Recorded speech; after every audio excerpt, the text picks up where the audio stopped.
हिमाचल प्रदेश में 1.5 माह से सूखे की स्थिति बनी हुई है। प्रदेश में मानसून 2 अक्टूबर को रुखसत हुआ, उसके बाद पूरे प्रदेश से बारिश नदारद रही है। हिमाचल प्रदेश में 2016 के ऐसी स्थिति बनी गई जब नवंबर माह में भी बारिश नहीं हुई है। अक्टूबर को हमारे पास मानसून का विड्रॉल हुआ था, उसके बाद से ही कोई खास रेनफॉल एक्टिविटी हमारे पास ना अक्टूबर के महीने में हुई है और नवंबर के महीने में भी 19 तारीख आ चुकी है, कोई खास एक्टिविटी हमारे पास नहीं हुई है। देखेंगे कि 2 WD का भी प्रभाव हमारे पास 11 तारीख में, एक 14 और 15 और 16 में आपके पास ऊंचाई वाले इलाकों में थोड़ा बहुत था, तो हल्की फुल्की बूंदाबांदी आप कह सकते हैं कि लाहौल स्पीति डिस्ट्रिक्ट में या हल्की फुल्की स्नोफॉल ऊंचाई वाले इलाकों में हुई थी। लेकिन जो बाकी प्रदेश का हिस्सा है वहां पर कोई भी ऐसी सिग्निफिकेंट अमाउंट में कुछ भी रेनफॉल एक्टिविटी नहीं है और सूखा रहा है हमारे पास। और ये स्पेल जो है हमारे पास देखेंगे कि अगले 3 से 4 दिनों तक ऐसा ही चलने वाला है। सिर्फ देखेंगे कि 22 तारीख और 22 तारीख से WD का प्रभाव हिमाचल प्रदेश के ऊंचाई वाले इलाकों में रहेगा, तो उसके चलते जो है लाहौल स्पीति डिस्ट्रिक्ट के ऊंचाई वाले इलाके और कह सकते हैं कि जो चंबा और कांगड़ा के ऊंचाई वाले इलाके हैं वहाँ हल्की फुल्की बूंदाबांदी हो सकती है और वेरी लाइट स्नो भी हो सकता है, लेकिन वो भी ऊंचाई वाला इलाकों में होगा। हो सकता है कि हमारी ऑब्जर्वेटरी में कोई भी रिपोर्ट ना आए। बाकी जो आपका मिडिल हिमालय रीजन है और लोअर हिमालय रीजन है, उसमें प्रदेश में अगले 5 दिनों तक कोई भी रेनफॉल होने की संभावना नहीं है।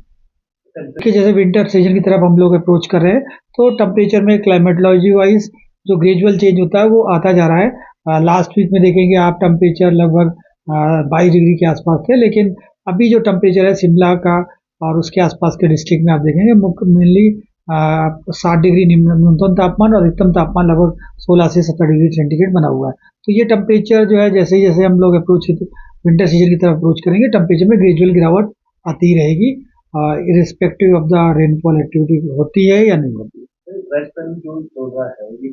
देखिए, 2016 में भी ऐसी सिचुएशन आई थी जब कोई हमारे पास वेस्टर्न डिस्टर्बेंस का प्रभाव जो है पूरे हिमाचल प्रदेश में नहीं पड़ा था, और उस समय भी हमारे पास नवंबर के महीने में ड्राई रहा था और 0 रेनफॉल रिपोर्ट की गई थी।